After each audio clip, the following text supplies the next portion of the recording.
नमस्कार, माझं नाव संजय. मी जीवनदायिनी फाउंडेशनचा संचालक आहे. ही संस्था चालू करण्यामागचा मूळ उद्देश हा आहे की ज्यांना दारूपासून सोडण्याची इच्छा आहे त्यांच्यासाठी आहे. आणि आज समाजात व्यसनमुक्ती केंद्र भरपूर आहेत, सर्व ठिकाणी आहेत. पण काही जणांना खरोखर व्यसनापासून दूर राहण्याची इच्छा आहे, पण पैशाच्या अभावी ती लोक त्या व्यसनमुक्ती केंद्रात जाऊ शकत नाही. हा माझा मूळ उद्देश आहे. त्यांच्यासाठी ही व्यसनमुक्ती केंद्र जे माझं चालू केलेलं आहे त्याचा मागचा मूळ उद्देश हाच आहे माझा, की कारण का मी यातनं माझं जे काय माझं स्वतःचं अल्कोहोलिझम आहे आणि पैशाच्या अभावी काय झालं होतं आणि काय नाही, मला व्यसनमुक्ती केंद्रात माझ्या फॅमिलीला काय सफरिंग करावी लागलेली, खास करून माझ्या मिसेसला, ते मी माझ्या डोळ्याने बघितलेले. आणि आज समाजात असे असंख्य जण आहेत की ज्यांना खरोखर या व्यसनातनं बाहेर पडण्याची तर इच्छा आहे, पण पैशाच्या अभावी ते व्यसनमुक्ती केंद्रात जाऊ शकत नाही किंवा अन्य संस्थेत जाऊ शकत नाही, काही त्यांच्या तरी फिजिकली मेंटली इश्यूमुळे. तर हाच माझा मूळ उद्देश आहे की त्यांच्यासाठी ही माझी संस्था काम करते.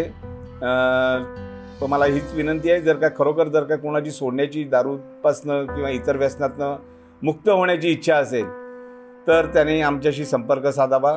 सकाळी 6:30 वाजता वेकअप असतो. 7 ते 8:30 योगा आणि मेडिटेशन. त्यानंतर 9 वाजता ब्रेकफास्ट असतो. ब्रेकफास्ट झाला की 10:30 ते 11:30 एक सेशन्स असतं आणि अर्धा तासाचा ब्रेक असतो परत.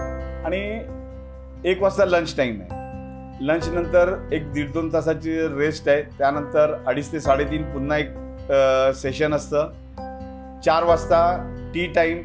4च्या नंतर त्यांना फ्री सोडलं जातं. त्यांचे जे काय दिवसभराचे कपडे धुणं वगैरे जे काय करायचं असतं त्यासाठी.